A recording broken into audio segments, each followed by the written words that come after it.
everybody, before we get started, we have a special message for you. Thank you. Seriously and sincerely, thank you. We just passed the 1 million downloads mark, and we are so effing grateful to be doing this and to know that you're listening. We love you. We're excited to have gotten this far, and now we're extra committed to making this show even better, so we need your help. If you like Clever, rate and review us on iTunes, please. It really helps us connect with new listeners and fare better in whatever algorithmic searches the tech powers that be use to aid discovery. And if you have constructive advice for us, we definitely want to hear that too. You can send an email to hello@cleverpodcast.com. That's the best place for us to receive and digest your thoughts properly. We love any feedback that helps make the show better. And most importantly, please fill out our listener survey. It's short, we promise. Go to cleverpodcast.com/survey. This will help us understand your wants and needs better and help us craft a Patreon page that will meet your every desire. Not to mention, it'll help us partner with cooler and more relevant brands, which helps us keep the lights on and stay in business. So yay to you, and thank you for being with us on this magical journey. Cue the unicorns and rainbows. Yes, and sorry we're such dorks, but we love you and we love this. Again, go to cleverpodcast.com/survey to help us out. And thank you a million times over.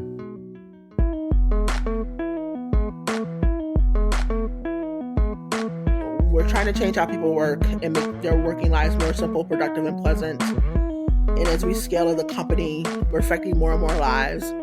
There's actually a missed opportunity there if we don't look at ourselves and say, how do we best make our own employees' lives more simple, pleasant, and productive? What cues can we take from our product aspirations and apply them to our own workplaces? If we're going to say, our product is culturally transformative, we have to apply that to ourselves. Hi, everyone. I'm Amy Devers. I'm Jamie Derringer, and this is Clever. And today we're talking to Kristy Tillman. Kristy is currently the head of global experience design at Slack, the online collaboration hub that has transformed the way we work. She started at Slack as the head of communication design after being the design director for Society of Grownups, a startup dedicated to democratizing financial literacy for millennials. She studied business in school, then got a master's in history, then decided to get another bachelor's in graphic design. She worked in footwear for a while, doing branding design for companies like Puma and Reebok. She also spent a very formative stint as a designer at IDEO. Her path is fascinating, and so is she. So let's talk to Kristy.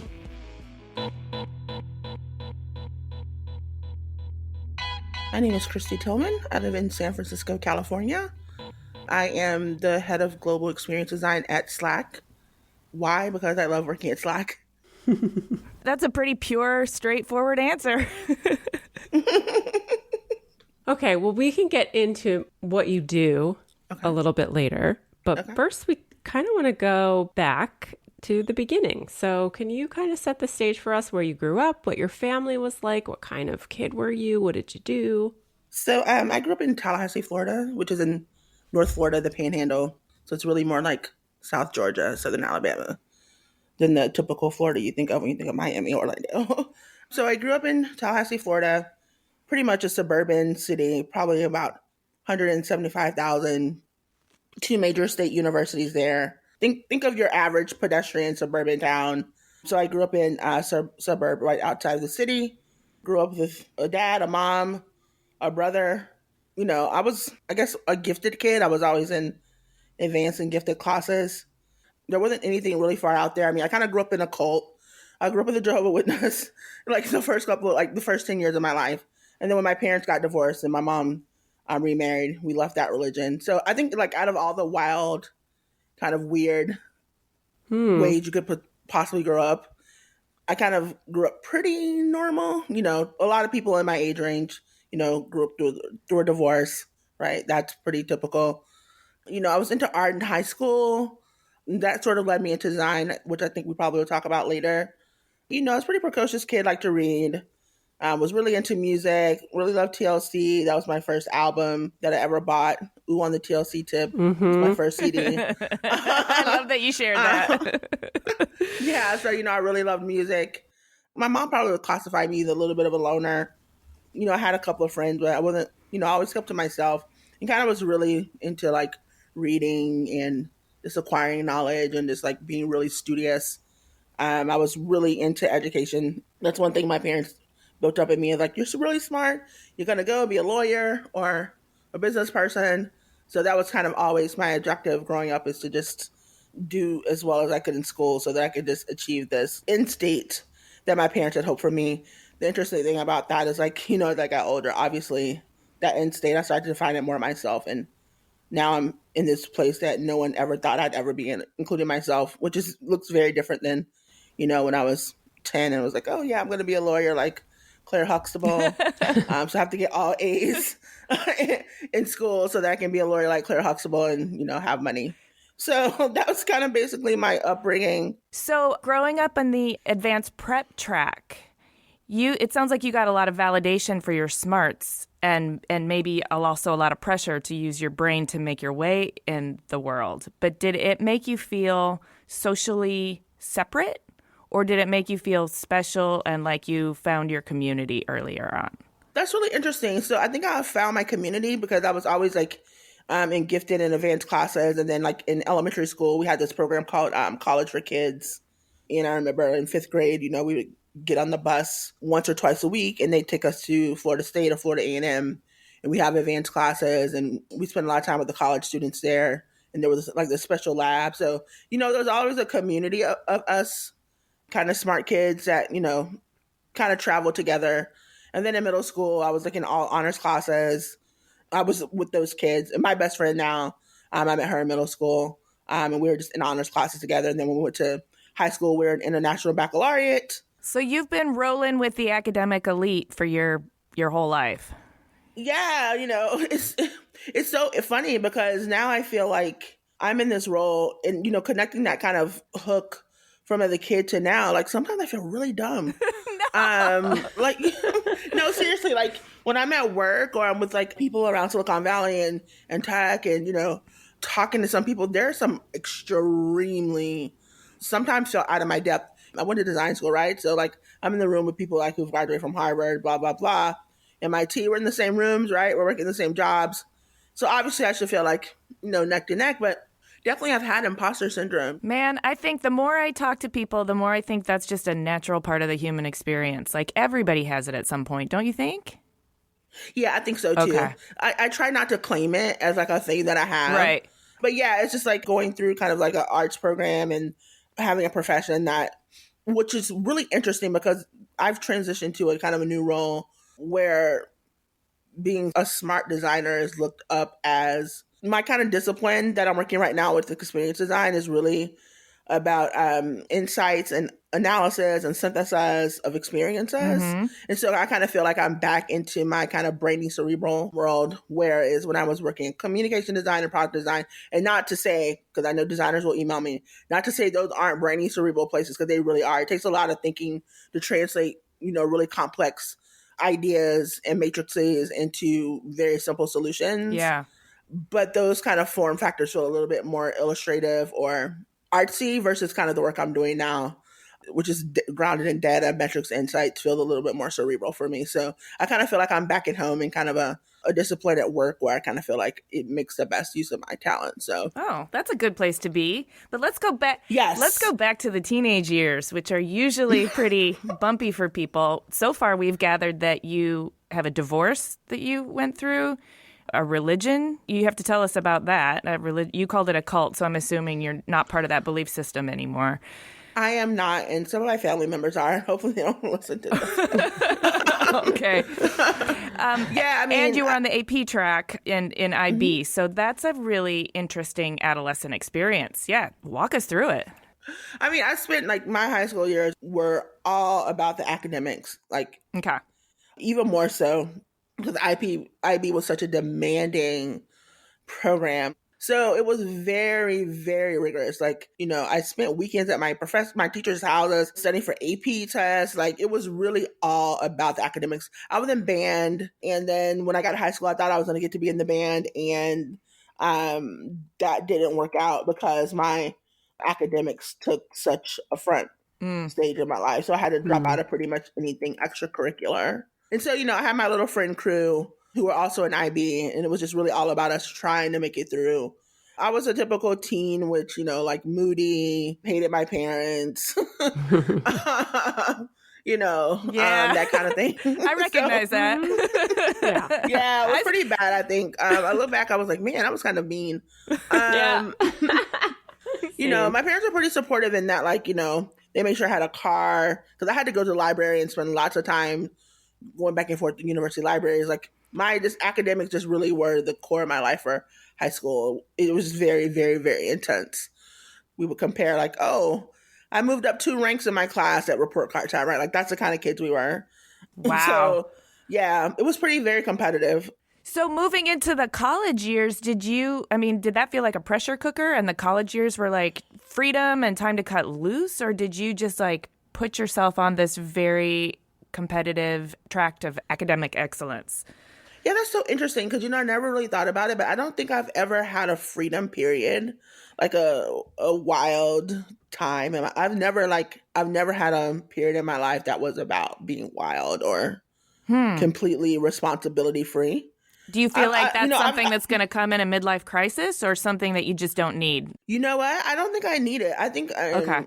Or maybe I don't know, but I don't feel like there's an impending crisis for me. I am just a very driven person. Okay. And I am really just all about my goals. And I've just always been like that. And I'm still very much like that. Things that bring me discomfort are feeling like I'm off track from my goals, or, taking a step back, or being unclear. I've just always been very driven and wanting to be very accomplished. I've really talked to myself about that and wanting to make sure that those are my goals, because sometimes, it's easy to get caught up in external validation, wanting to achieve what other people think is best for you. So, I've really examined, my drive in that area. And so, I just really have high aspirations, and to get there, there's just some level of sacrifice. So I sort of sacrificed kind of like this wild thing. I went to college, and I went to college again, and then I went to college again, and then I immediately started working. Then I moved cross country, done that a couple of times. I came across from Boston to San Francisco to work at Slack, and then I went, trying to climb the ladder at Slack. So, it's just really all about what more can I achieve professionally. So those 3 different college degrees, I get that you're completely driven, and it sounds like throughout all your adolescence and childhood, you have developed for yourself a repetitive method for setting goals and achieving goals. I mean, that's just what I'm picking up. Correct me if I'm wrong. Yeah, that makes sense. But at the same time, did you always know that formal education was going to be the path? And then did you know when you went to school, your first degree, did that feel like the goal for you? Or did you know it was a step on a longer path? Oh, yeah. So what happened was I went to business school at the advice of my mother, because she was like, that's what you should do. I was like, great. Okay. All I know is I wanted to achieve something, and generally achieve something high paying. That was kind of like the North Star. It didn't really matter what it was. So I was going to go to business school, and I went to Florida A&M, and I was in the 5-year MBA program. I went on a couple of internships. And I realized on internships that, like, this isn't the life for me. I can't wear a suit every day. I really hate this work. So I interned at NASA. Shout out to NASA.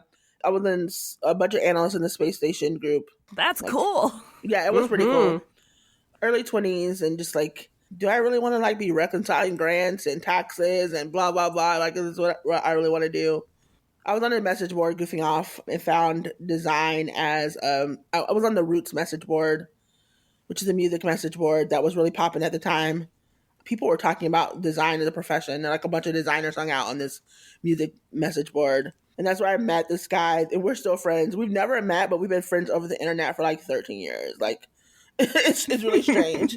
But we've kept up with each other. He's got married, got kids, and we've just been congratulating each other all the time. But I met him, and he kind of showed me design as a profession. There's something about it that grabbed me.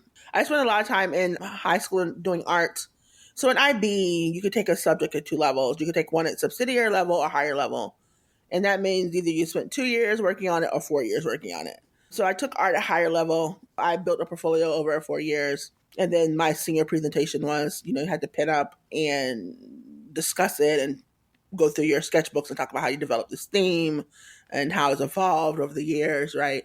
So I was pretty into my art at the time. And so thinking about design is really kind of connected to me on that level. But I never really had anyone show me that that was a way that one can make money or make a living for themselves.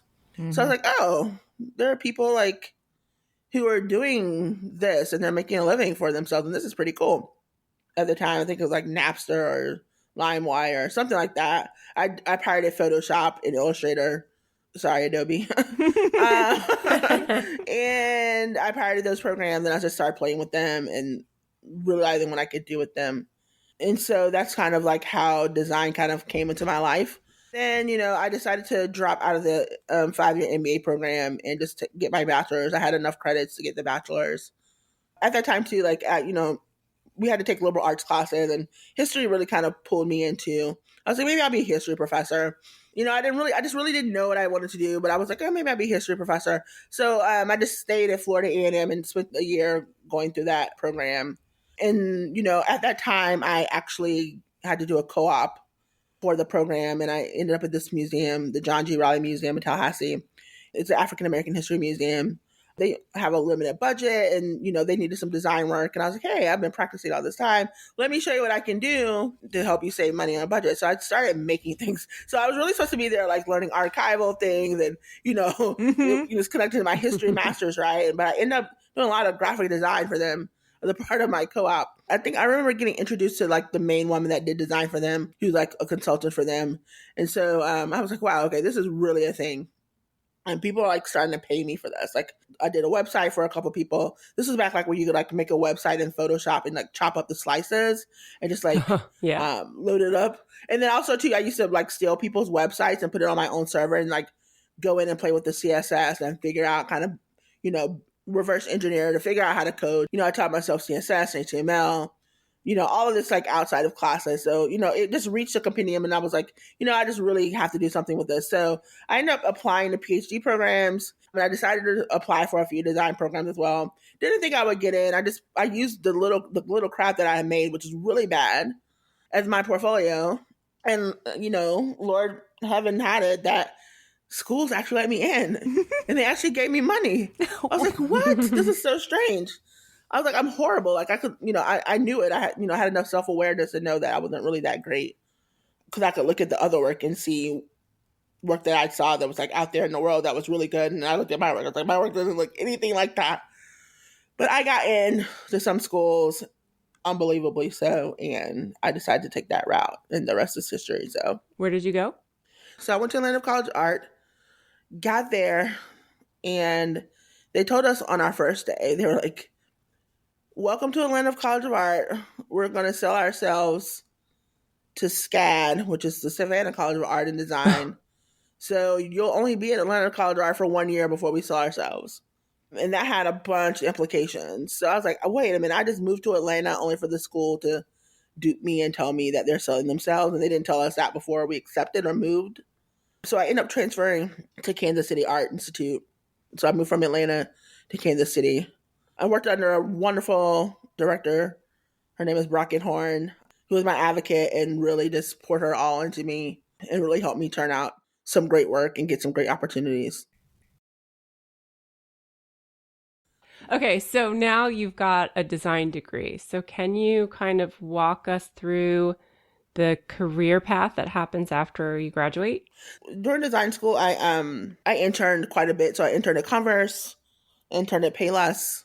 And so I was able to create a portfolio of all kind of published work. So when I left design school, the height of the recession, like 2009, and no one was hiring, like it was really bad. So very few people were getting jobs. So I was really lucky in that I had spent so much time in design school being really focused. I really knew why I was there, and no one else knew why I was there. Like my mom was like, what in the world is going, like, what are you doing? My stepdad, well, I'll call him dad, passed away during this time as well. So it was pretty tumultuous in that regard. I built up a portfolio. I didn't have any of that stupid like student design work, like, design a wine label or whatever. So I was able to actually secure a job. I went to Reebok, and I was an apprentice there. Moved to Massachusetts, and I was an apprentice at Reebok. And so that was a 1-year program. We kind of worked under a more senior designer. So I worked in the graphics team. We put graphics on product and apparel and clothing and baseball bats and shoes, and it was great. So I had my own t-shirt lines I got to work on. I got to work on setting trends and themes for the season. I did a lot of the little girls and baby clothes, so it was so much fun to do graphics for that kind of stuff. So I spent a year doing that, which was really good. I really didn't want to do that, so it really taught me what I didn't want to do.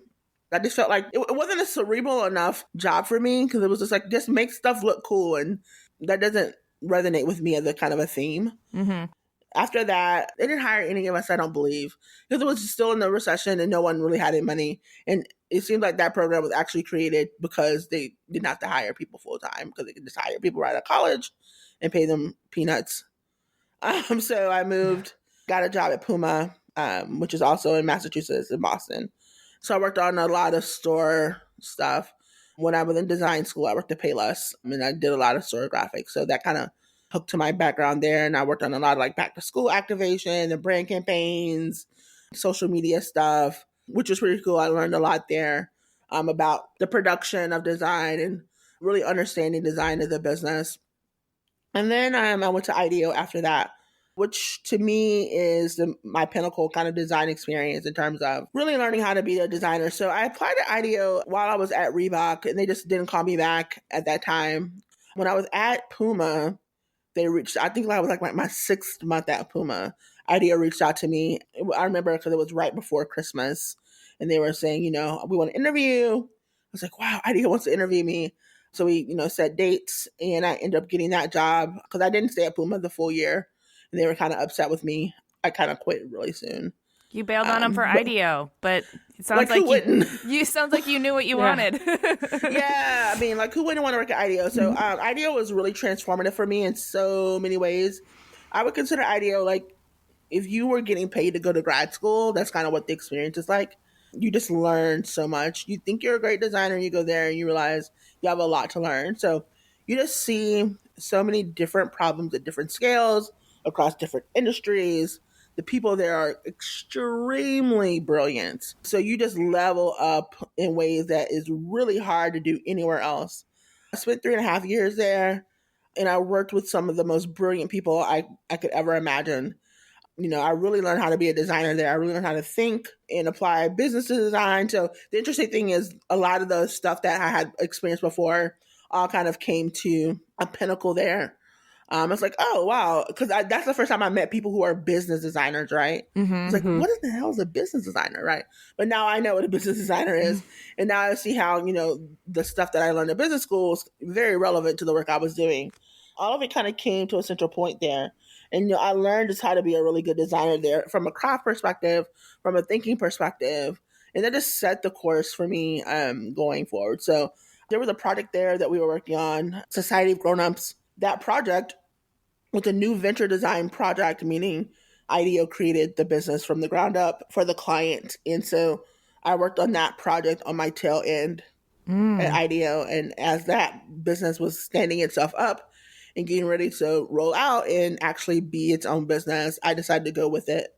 I worked on it, and I kind of wanted to see it through. So I left IDEO to go work on that business, which was really good because it was like a good continuation of that work. So I went to Society of Grown-Ups. I was there for like 2.5 years, and I got to build my teams, build a brand team, build a product team, and it was really, really good. So can you tell our listeners what Society of Grown-Ups is? Yes. So Society of Grown-Ups it doesn't exist anymore, I don't believe. But Society of Grown-Ups was a fintech startup where we kind of wanted to help millennials think about money. So it was this idea that millennials kind of have this space and time where paying back student loans, getting married, having a baby, having a kid, buying a house, like there's this place where a bunch of different financial and social situations collide, what they call grown-up moments. And there's like, you need help kind of navigating that. We had a physical space experience that you can come into with all different kind of classes about like how to invest, how to set your real estate plan, your estate planning, how to learn about wine. So basically all these kind of adult courses. Think of like a master's program for adulthood. And it Man, was really great. I feel like I could use one of those. I know. I think everybody can. It's a concept that should absolutely exist in the world. I mean, there were a lot of just business implications around it that didn't quite work out in its favor, but it is absolutely a concept that should exist in the world in some form. I hope some smart person looks at it and bring it to life in another way, because it absolutely should exist. People actually need this. It actually was pretty transformative to me as well, too. Talking about childhood, like, it's not like my parents weren't rich, right? We were very working class. I didn't learn a lot about money or investing, and going through these academic programs and, working as a designer and a design leader, I started to make more money than my parents probably could ever calculate, right? And so really learning what to do with that money was important. So spending time with the Society of Grown-Ups and working with people who are certified financial planners was very transformative to me, in terms of like, now I have a real savings, a real way to pay off my student loans, and feeling really secure in how to handle my money, which I think is a big theme for me in thinking about just like how far I've come from just like where I grew up, right? So I took a lot from that experience. Learned how to manage people there, which was really great. And then I left Society of Grown-Ups to go to Slack. So I moved across country from Boston to San Francisco. Yeah, I'm coming up on my 3rd anniversary in October. So I think we're probably at the 2.5-year point that I've been in Slack. I have just learned so much. I'm on my 2nd role there. So it's almost like I've started over twice. And so it's just been really a great learning experience for me. Can you tell us about that learning experience? Like, take us inside it, because you started off as the head of communication design, and now you're the head of global experience design. Yeah, I was the head of communication design. That was my first role. That's what I was hired for. I was the first person in that role. It's so funny because Society of Grown-Ups was like 90 people. And I came to Slack. I was like, whoa, this is a big company. It was like 300, 400 people at the time. Can you just explain what head of communication design is? I don't really understand communication design. Okay. It would be great. Maybe some of our listeners aren't familiar with what that actually means. Yeah, so communication design is analogous to brand design. So it's all of the design that marketing needs to tell the story. So any design, if you think about product design, which is the actual product, how it looks and feels and behaves, if you use Slack. If you think about communication design, it's all the other stuff. It's the logo, it's the brand, it's the marketing materials, it's the events. All of that stuff needs a team to make it, and to help tell and craft the story about what Slack is to users. So that's what communication design is. Okay, and as a real-world example, Slack just recently rolled out a new logo. And were you responsible for how you explained that new logo? Because I was not, because I was not in that role when the logo rolled out. Okay. But the communication design team was, and they were responsible for that. Okay, so that's what that means. And that's a tone or a culture that you helped to build before moving into your new role. Yes. Okay. Yes. I was the first person to have that role. And when you come to a new startup and you're the first person in a role, it is very, very difficult, because what happens is they know they need someone to do a thing, but that's pretty much all they know. So, so when you're charged with that, you have to figure out all of the rest. Also, you have to do that while you are working at a very, very fast moving company with a lot of demand. So there's just a lot going on. So when you kind of come into that role, you're defining it, you're helping other people around you understand what it is and how to engage with you. You're also building a team, which means you have to build a culture. You have to hire, you have to make sure those people work well together. You have to instill processes on how to work together, how to have them work with you, how to have you work with them, how they work with all the other people in the organization, right? So you're doing all of that stuff at the exact same time. So it's a very, very, very difficult thing to do, but that's what you sign up for. For me, you can't get any better training than that. It's like 5 years of training and like 2, right? Like, because you just have to stand up a team, you have to stand up a culture, you have to stand up that engagement, you have to define what your role is. And to me, that's very exciting. So for me, there's been this theme of being the first in a role. And I've really, really liked that. Like I was the first designer at Society of Grownups, and I built the brand and product teams there. Then I came to Slack. I was the first person in the communication design role. Now I'm the first person in the experience role, and I'm building a team in there. So I really, really, really, really, really love being the first person in a role and building out the team and what it means to be in that role. That's pretty exciting to me. I haven't had a role yet where I've gone in and inherited a team. So maybe that is the next thing I might try, because I probably need to learn how to do that.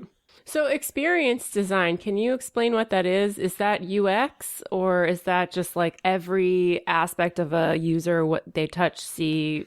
I am in the process of trying to define experience design, but at a basic level, the experience design team sits under workplace, and our workplace team is responsible for how visitors and people that work at Slack and all of our guests experience Slack on a day-to-day basis. So no, I don't work on the product experience. That's the product design team. What I work on is built physical environments, spaces, processes in those spaces, operations, how people experience our building, what services they get. So thinking about a service experience is really kind of the analogous kind of, I think, design term right now. Service design, experience design, those are kind of the same things. How do you kind of measure the success of something you do in terms of experience design or even communication design? I mean, with communication design, you measure this, there are many metrics, right? So marketing has a ton of metrics. It might be eyeballs that have seen a thing. It might be clicks. It might be an increase in unaided brand awareness. It might be how many people attended a thing. It really depends on the project and what the project's goal is. It might be, did we clarify this feature enough?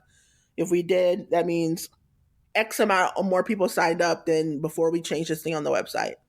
So there are just many, many different ways to kind of measure success in communication design. With experience design, part of my job is to build out what those success metrics are. A lot of that will be around like how much productivity gains we can increase. For example, when we build new offices, are we building those offices in a way that designers, engineers, and the salespeople can do their best work? When we get help requests from people around Slack, what is our responsiveness to those requests? Are we able to meet those needs? When we roll out the new lunch menus, how long are people waiting in line before they're able to make it through the catered lunch on Mondays, right? So there's all kinds of success metrics around like how people experience our workplace. So, being new in this role and starting to kind of think about like what it means for Slack, part of my job is definitely starting to define that and getting data around that to help us make choices about how we operationalize our spaces for our employees. So it occurs to me that's a really smart use of Slack's resources to take somebody like you who's clearly so gifted at building culture and move you into a position where you're building the culture of the workplace across the globe. In many ways, your leadership style must be what has gotten you recognized. Your ability to carve these new paths, to build teams, and to define a culture. Can you talk about your leadership style? Because I'm fascinated. I don't think I've ever articulated what my leadership style is. When I was at IDEO, I spent a lot of time working on service design projects. I worked on like CVS, like there was like the Minute Clinic, right? Worked on some bank projects. Like how do you get people through banking lines? Like there are a ton of these types of projects where I just really learned how to think about how to move people through spatial experiences, how to operationalize those spaces to be efficient. And so moving, Society of Grownups, we also had a physical space where we had to think about that all the time. So it's kind of like come full force in that, like, I think I said earlier, like it's a pretty cerebral job, which is why I really, really love it. I think one of the things for Slack in particular, and one of the things I've been thinking really hard about is like, how do we start to align with our product? We have this world-changing product. We're trying to change how people work and make their working lives more simple, productive, and pleasant. And as we scale as a company, we're affecting more and more lives.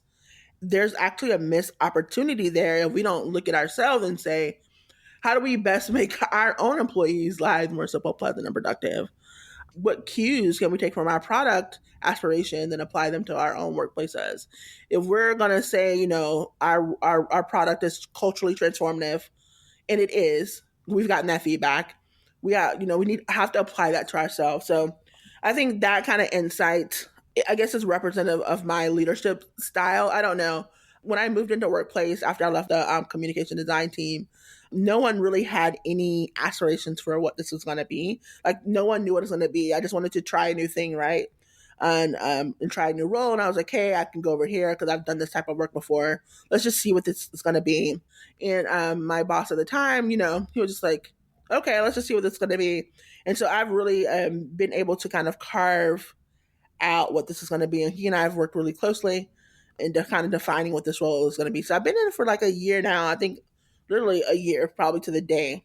And it started off as something different, and it has evolved very quickly over the year. I think, I'm looking forward to some moving needle work, starting to define, like you said, culture, metrics, real data, and really making the workplace team and making design of workplaces a strategic advantage for Slack. Because I truly believe that, if we can do it for other people, we can do it for ourselves. So I don't know if I have a leadership style per se, but more so is I just have big, lofty aspirations. And I think Slack is just a company that's ambitious and is a place for people who have big, lofty aspirations. The Stewart said, like, be unreasonable. So I'm unreasonable in my, my aspirations for what we can do. I love it. I love that you just made a case for being unreasonable in your aspirations, because I think really that's what we need creative people to do, is to envision things that don't exist and then set about making them exist. And a lot of people are going to see them as unreasonable to begin with until you actually make it happen. And then they're like, oh, all right. Do you want to be our head of global experience design? That's actually kind of how it happened too. That's pretty much how it is. And I think the thing, what's in front of me though, is to really making sure that I tie these aspirations to our business objectives, right? And be really aligned about making sure that, it's not creativity for creativity's sake. We're getting some real gains here. We're really moving the needle in the right direction. So it's a pretty experimental role. I was working on my roadmap for Q1, and about half of my kind of projects are self-defined. They're problems that I've seen that I think I can reasonably justify an investment in dollars, saying, okay, I see this problem. If we fix it, here's what I think we get out of it. And so I honestly feel like I have the best job at Slack right now. I really do. And then I have some other ancillary stuff that I get to work with Stuart in buying art for the space, and developing our art program. Yeah, so I think I think I have a really great job.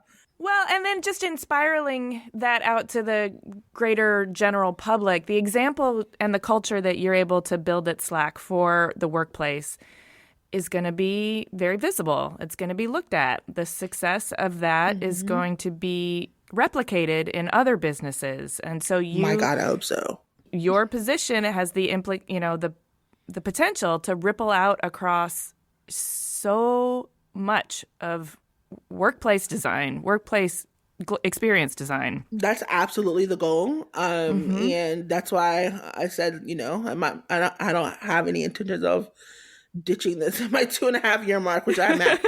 I have a lot of work to do, and it's all inspiring work. So I'm all in on this. I am feeling your appetite for the digging in and figuring it out. And that is so inspiring. And you gave, just a segue here to another thing that I think is really inspiring about you. You gave this incredible talk at a 99U conference about inviting yourself to the table, which is something. Oh my God, I hate to interrupt you. That talk kept me up for weeks. Well, tell us about it, because I feel like A, everybody should go watch it because it's incredibly powerful. And B, you can tell, and you talk about it in the talk, that you really made yourself overcome your own personal fears to do that talk? I haven't given a talk since then. That's how crazy that talk scarred me. Oh no, were you traumatized? Oh, because I feel like it's so important. Well, tell us first about the idea of inviting yourself to the table, because that as a concept is really valuable. Yeah, totally. So inviting yourself to the table is really all about like not asking for permission and just really kind of like, digging in there and jumping over gatekeepers to get yourself to where you want to be. And, that's just been a theme in my life. Like, even, we didn't really dig into this, but like I landed a Slack because I was on Twitter and I followed some Slack designers and I pinged one. I was like, hey, I never see design jobs on your website. You guys ever hire designers? That was almost a 2-year conversation that I had with some of those folks there before I ever came. And that was really me like getting access to these people through this communication medium and then eventually like weaseling my way in there. Like, you know what I mean? Yeah. So like I could have actually been in Slack 2 years earlier if I had have jumped on some of the earlier roles. Yeah, so inviting yourself to the table is just as inviting yourself to the table. People like me have to worm around gatekeepers because we're never the identified target of people. Don't think they don't see Black women. They don't think, oh, she is so successful. She's so smart. Like I'm never the archetype for what they're looking for. So I just can't stand there and like hope to get chosen because it just won't happen that way. I can talk a lot about why that is painful, but like that would be a waste of time because it is what it is. So then it's like, how do you move past that and start to bring your destiny to your own hand as much as you can? That's not to say there aren't obstacles or, setbacks or things like that.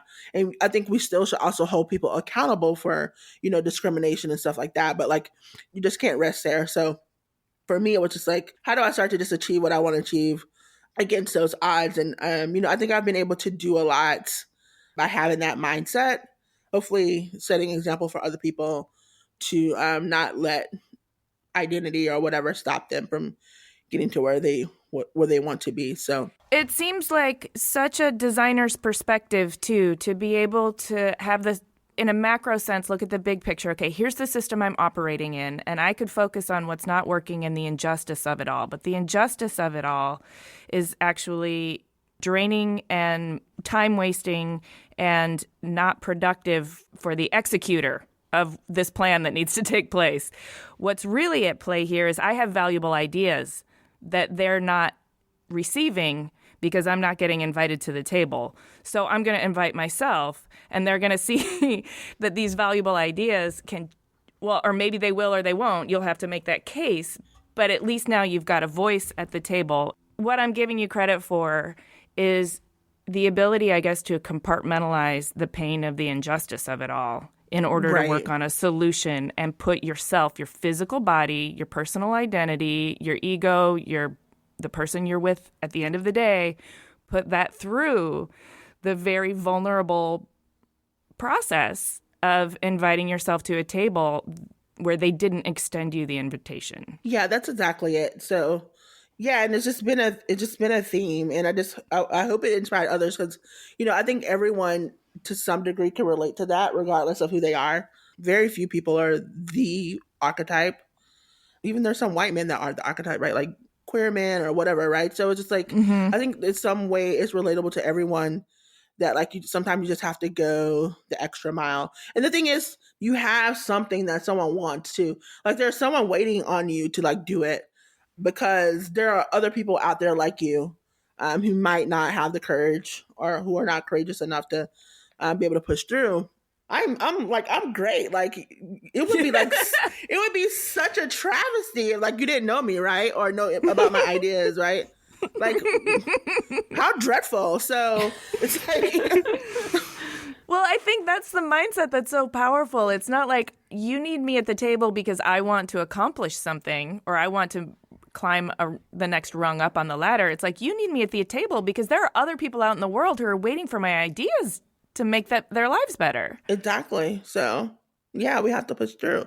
And speaking of pushing through, you made yourself do that talk, and you say you're still scarred. So, oh man, that talk! I woke up with nightmare.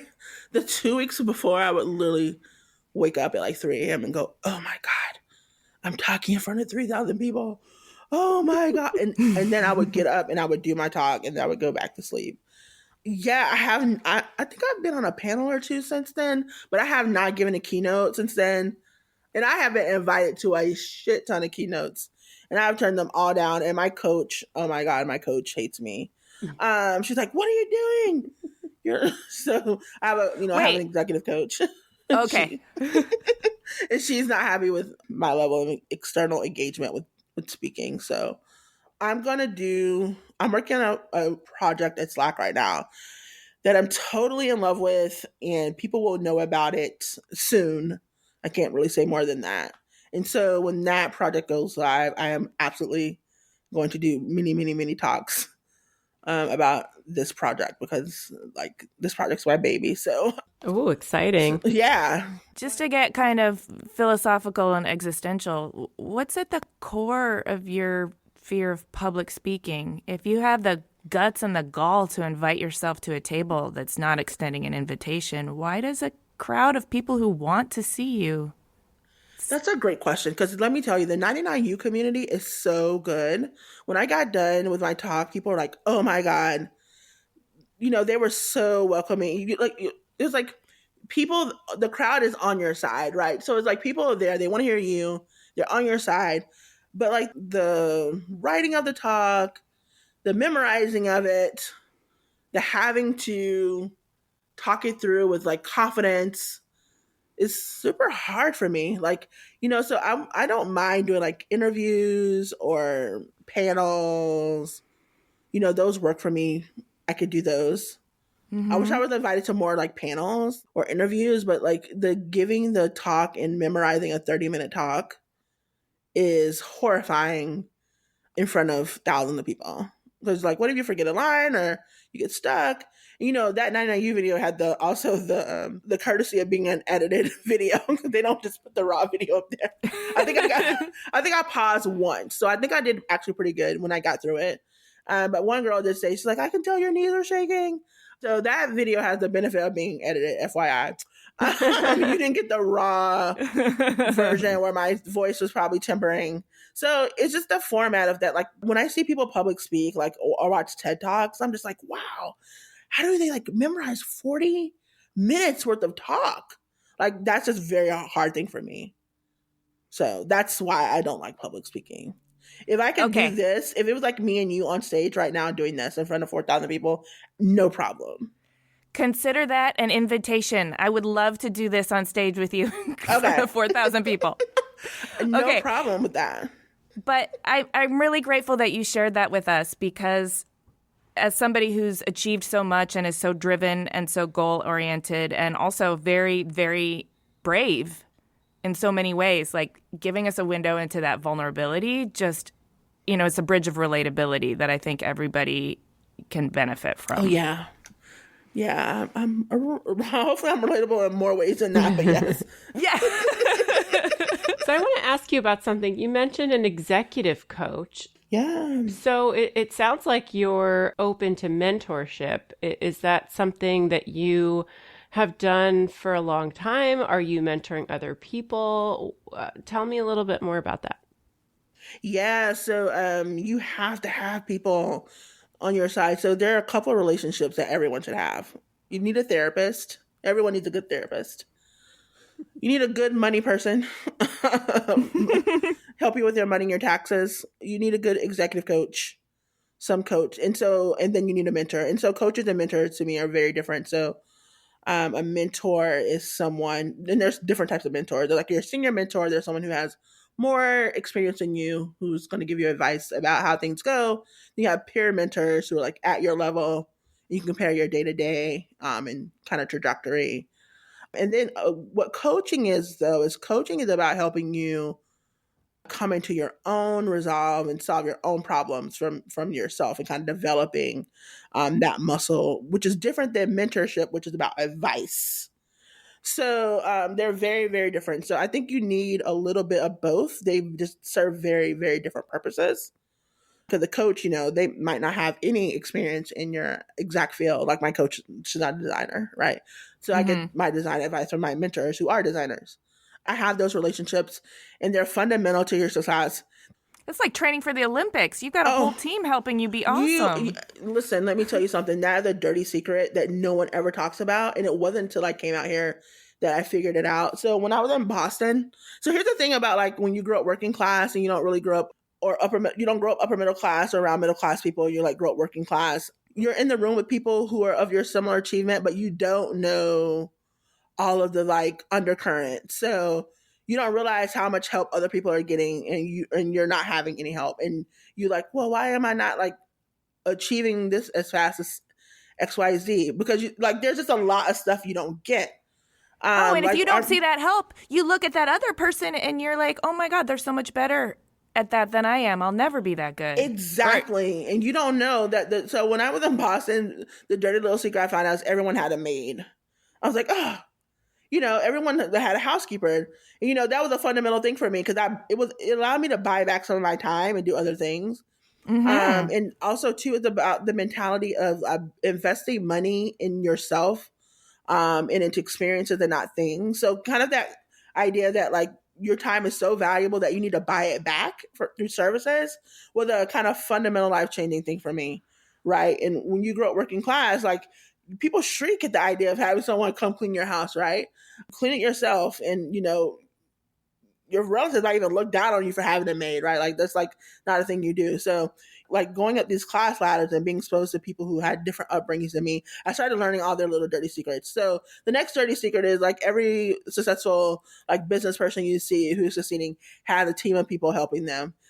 They have a coach, they have a maid, they have a therapist, they have a money person, they have a EA or AA who's doing a lot of their dirty work. They have a chief of staff who's doing a lot of work behind the scenes for them, right? They have a whole team of people that are helping and making them the success they are. So that's definitely one of kind of little dirty secrets. If you end up in a room with a bunch of successful senior leaders, directors and above, rest assured that they have at least one or two people behind the scenes helping them be successful. I think Sheryl Sandberg talked about that a little bit in Lean In. I didn't read the whole book, but I remember her talking about her spouse being a secret tool for her. And I think that's another kind of little dirty secret too of successful women. A lot of them have like spouses that like are able to, be advantageous to them. But yeah, you need a lot of people in your life to help you get advantages. That's something I've learned. So do you have a good team then? Do you have your executive coach, your therapist, your money person? Do you have a housekeeper? Do you have an assistant that you love? Do you have somebody that cooks? I absolutely do have a housekeeper. I absolutely do have a therapist, coach, money person. I've been debating on, my coach says I need a chief of staff. And so that's something I've been debating on and looking for the right person. I do have a creative assistant that helps me with some of my projects that I do outside of work. This is so exciting. Thank you for opening that window. I mean, it seems so obvious now, but it's not something I really spent a lot of time examining. I like to identify people that are kind of doing kind of what I would like to do or maybe adjacent to it and just sort of just digging in. And you'll just see how are people getting all this shit done? They're a professional executive, but they somehow have 5 books out on the New York Times bestseller list. There are whole teams of ghostwriters and people just doing all the work for them. So I've figured that out. So yes, I don't envy those people. They have help. Don't feel like they're just some person that stays up. And then they do interviews and say, oh, well, I get up at 7 and then I eat breakfast with my kids and I do Pilates for 3 hours and then I go to the office. Then they also do the interviews where they have these amazing schedules, right? Because they have 15 people doing their work. Right. Did you have any friction in crossing over these class barriers? That's interesting. So there's a book written by Paul Fussell called The Class System of America. And it's a very quick read. I recommend everyone reading it. It's so funny. What he does is he breaks down, I think he's British, maybe, I'm not sure. He breaks down the different classes in America and he talks about all the behaviors associated with those classes. And the one thing he posits is that you don't really ever leave the class you're born into because by the time you achieve any modicum of success, the behaviors from your birth class are too set in for you. So you always give yourself away. The book is really funny though. So, and it's a quick read, so I recommend you read it. I believe that to be true. I think you can be in the same room with a bunch of people that, that are different, that have a different class status than you, that you were born in. And now you're, I guess, comparatively equal because you're in the same room and you have similar income. But I think there's always going to be differences. Yeah, it's definitely a lot of friction. It's so interesting. I think money is one of the big ones. Like when I say, society growing up was transformative for me, and it helped me with really good money habits, and really good earning habits. So let me give you this example. I was interviewing, and I won't say where, but I was interviewing this young lady for a designer role. And one of her past jobs, I think she's probably maybe early 20s, one of her past jobs was she worked for a brokerage as a product designer. And so she worked on the brokerage software. So in the interview, she pulls up her actual account to walk me through the software that she designed for the brokerage. And so, she signs in and all her accounts are there. And this girl is like 10 years younger than me. And I was sitting there like, holy shit. Like, how does she have this much money at this age? Like, and so, that's a conversation about like generational wealth, being able to pass things down, and insurance and savings and investments, right? So there's that whole deep convo there. And so you have these conversations and you just realize that people had radically different background and access than you. And while you may be in the same room, you kind of never get over that, right? So, and then it also changes the way you relate to your family, because now you've changed, your family might have like, vacations within the state were like great for you growing up. And now you're like, oh yeah, I have passport stamps and, I've moved across the country 5 times and I make 20 times what I grew up on. You know what I mean? So then you have a very different developed sense from the people that you grew up and loved about money. And so you are always kind of what I call class straddling. You're always in the middle. So you don't have quite as much as the people who are now your social circle, right? And then you have way more than the people you grew up with and love and are related to. So you're always in this weird middle. So yeah, navigating that is particularly difficult. I think about that a lot. I think, especially, I think about like what I want to do in the next 5 years, and I was like, do I want to go back home and be closer to my family after spending so much time away? And I always think about, well, when I move back there, am I going to be able to live in a small town in Florida? Like, they don't have Postmates right there. I'm like, how is that going to work? And, there's no caviar, and I don't have Amazon Prime now, and how am I going to relate to my family? Is it going to be much, much different? You're stuck in this weird tween. But people don't really talk about it a lot. I've talked to some people here, like we talk about like how many of us have these salaries at tech companies, but we also send money back home, right? And that's something that a lot of people can't relate to, So yeah, you're always in the middle. Does it ever get exhausting being in the middle? Yeah, it definitely does. What happens is people around you assume you're just like them, and they say things, or they say classist things, or they assume things about you. And they don't realize like, oh, well, you might not be insulting me, but just insulting someone that I love and care about, or, so it's like that. Yeah. And then it's like your family sometimes can't quite relate to you. So they have demands and expectations of you that are outsized. Someone should write a book about this. I have not seen any books about class straddling. Maybe someone has written a book about it. Maybe I should write a book about it. Yeah. Do you ever think you might write a book? Is that something? Yeah. Oh my God. I want to write a book so bad. I actually have 5 books in my head. No, I'm so serious. I was telling my coach this, and now she and I need were a going writer back and forth to help you on your yes, team. She was going to introduce me to a writer. So I have a Trello board that I keep a bunch of creative ideas on, and I literally have about 4 books outlined. I just don't have time. And even with that, even like with a ghostwriter or whatever, you still have to set the person up for success. Like there's just a lot of like moving pieces. So I think maybe that's something I'll do in the next phase of my life. But yes, I have a bunch of books that I want to write, but they're going to be about design, not class. I don't think. But even a memoir that talks about your class straddling experience to some degree, I think would be so, in the spirit of representation, you know, it's like, it's so helpful to just see how somebody else navigated treacherous waters. God, does someone want to read a memoir about me? Yes, honey, they do. I want to read it. Fucking serious. Well, that's it. It's so hard to imagine. I would be so I'm putting it embarrassed. out Like there. 50 copies sold. You know what, though? Even if it's only 50 copies, you could potentially change 50 lives. Okay.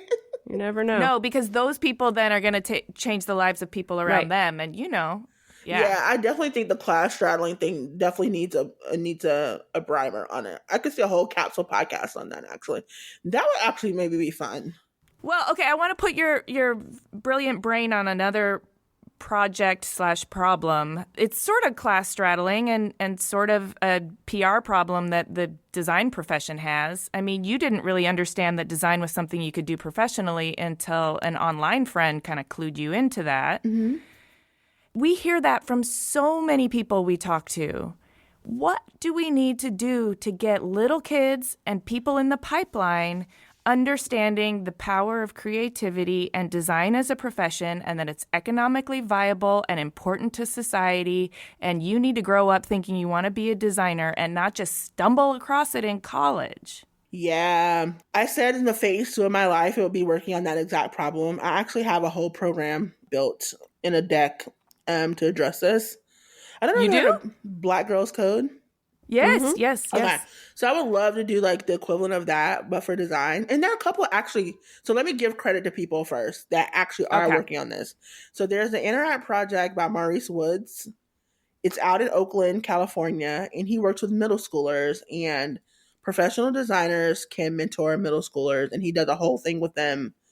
And then there's a project in Boston.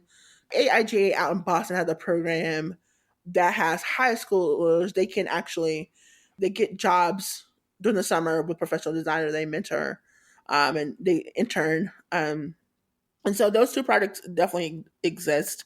But yes, they're not big enough. I think it's just going to take a massive PR campaign. Maybe it's in schools.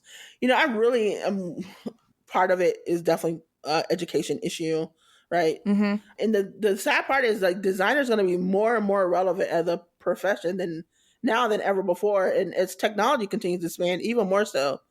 I think this is a problem that spans all cultures. And I don't think this is just like an underrepresented issue. I think design as a profession is just, I don't know. I think so there are a couple of things that work against it. So I do know that there are barriers, right? Because it's such a computer software based profession that like, if you don't have a computer and if you don't know these specialty softwares, it's like,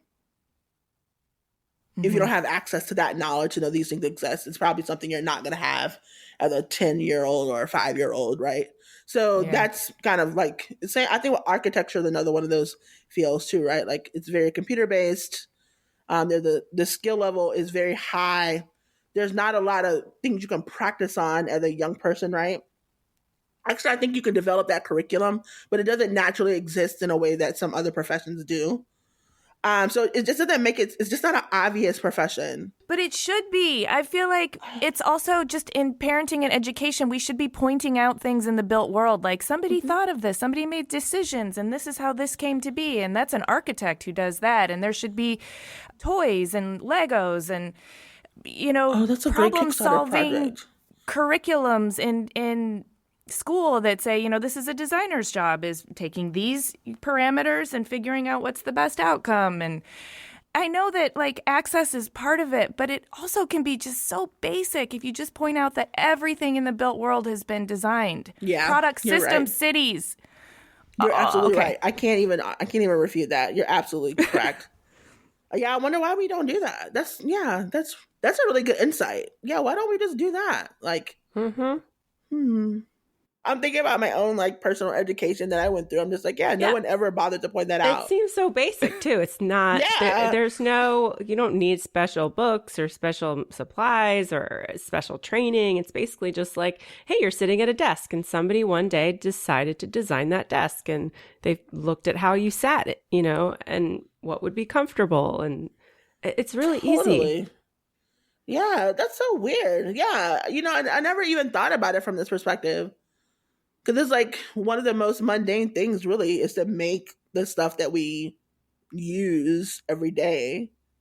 And they're like real industrial designers right behind that. I feel like it's the same thing as food and fashion. Like we talk about those design processes a lot. Oh, that is very true. Especially fashion. Mm-hmm. Yep. Interesting. Huh. Now you have me thinking we need some sort of academic book for young kids about design. Mm-hmm. Okay. Has to happen. Okay, so I want to ask you about the future.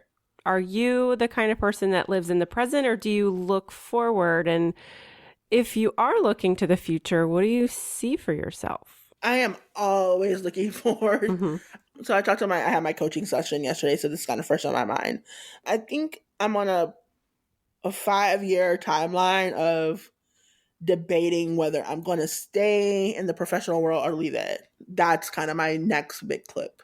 Where would you go? I would start my own company and work on my own ideas. Interesting. So I'm either going to stick around. This is like the best reality TV show. I'm going to keep my eyes glued to Kristy Tillman. Oh my God. What's happening next? Either I'm going to, try to climb this corporate ladder and eventually one day become an executive, or I'm going to stop before then and just start my own company and work on my own ideas. So that is kind of the decision tree that I'm in for maybe 5 years from now. It's got to happen. Because I'm getting old and I need to like have a phase 2 of my life. So, and I don't know if I want to spend phase 2 corporate climbing or starting to work on some of these ideas that need to exist in the world, right? Like, if I don't make this book for design, kids, who's going to do it? So, right? Absolutely. I'm so glad you're fighting for the good fight. So there's lots of things that, just need to exist that I need to make. And if I don't make them, they won't exist, which will make me sad. So I have to cut myself off. It's going to be really hard because I had a personality test done and I'm very attracted to traditional success. So it's going to be really hard to cut myself off if I don't become an executive in that time frame. It's going to be like, oh my God, am I going to like be 85 years old and regret never having achieved that? Or it's going to be really hard. Yeah, but if you have your own company, you're technically the CEO. So isn't that an executive? Yeah, it's not the same thing. It's not the same thing. It's not the external validation. Right. Yeah. So. Well, do you ever? But you're always looking forward, so you won't look back and regret anything. Yeah, I have not looked back and regretted anything. Hopefully that will continue. When I have to make that choice, I'll feel really good about it, and it'll just be a natural choice. Yeah. So that's kind of like, I have a few years to think about that. Yeah. So, do you ever think about legacy? In terms of like what? Like, I mean, I think that word is kind of loaded. Is it like kids, that money left behind? I mean, anything. Like when you think of legacy and yourself, like what do you think about? I think about all those side projects that I need to do. To me, those would actually be my legacy, right? If I were able to make a fundamental dent in design of the profession and make it more accessible to people, I think that would be my legacy. Can I ask you to do something? It depends. Since you're a data metrics person in your personal life, if you're at all curious about this, will you start quizzing people at your level or people that you work with if they think about legacy, and report back if you see any difference between genders or class in terms of how people think about their own legacy? Interesting. Do you have a hypothesis? It's based on a very small sample, but it definitely, and maybe this is biologically encoded into men, but it seems like men think a lot about legacy and women tend to feel more engaged in the present. I can see that being true. Just anecdotally. Anecdotally, yeah. And definitely that's a huge unfounded hypothesis, but quote. So don't yeah. Nobody's complaining about this. Yeah. I'm just curious. I think it's worth digging into because I think it also affects a female success metric. That's really interesting, huh? Yeah, because when you asked me that, I was just like, who thinks about that? Right? Like, who cares? But yeah, I'd be interested to know like the role that kids play in that too, like men versus women. Yeah, you know, because like there's career legacy, and then there's like ego-driven thing. I feel like that even the concept probably was thought of by a guy. The family name, carry it on. Yeah, no, so that's what I'm saying. Yeah. When you say legacy, I'm like, I think either kids or like endowment or name left on a building. Yeah. Right? Those are like the three things. Right. Or like some sort of dynasty or monarchy. Or... Totally. When I think legacy for women, the only person that come to mind to me is like Oprah. Because she like achieved so much that like her name will be said many, many times in history, even after she passes. So like people whose name is actually their brand, and their brand kind of carries on without them. That's interesting. Now you got me thinking, like, do I need a legacy? Do you have a new project, a side project, or a Slack project, or something that you want our listeners to keep tabs on or keep an eye out for? You can just follow me on Twitter. Anything that I have that's juicy, I'll announce there. If you follow me on Twitter, you'll get all the haps. Kristy T. Kristy. This has been a really fun conversation. Yeah, it has been. Wow. We've been talking for like an hour and a half. I know. Thank you for taking the time. No worries. I'm just chilling. After this, I'm actually gonna get to work. I have some stuff I'm working on for Slack, so I'm just gonna start working after this. So also, I want you to have a little bit of downtime because it's exhausting sharing yourself like this with us, and you've been so generous with your whole story and your whole trajectory. Take a little time for KT. Thanks for listening. To check out Kristy's work and learn more about her, click the link in the details of this episode on your podcast app, or go to cleverpodcast.com, where you can also sign up for our newsletter. Subscribe to Clever on Apple Podcasts or wherever you get your podcasts. And if you could, please do us a favor and rate and review us. It really helps us a lot. We also really enjoy it when you reach out to us on Twitter, Instagram, and Facebook. You can find us at Clever Podcast. Clever is created, produced, and hosted by us, Amy Devers and Jamie Derringer, also known as 2VDE Media, with editing by Rich Straffolino and music by L1011. Clever is proudly distributed by Design Milk.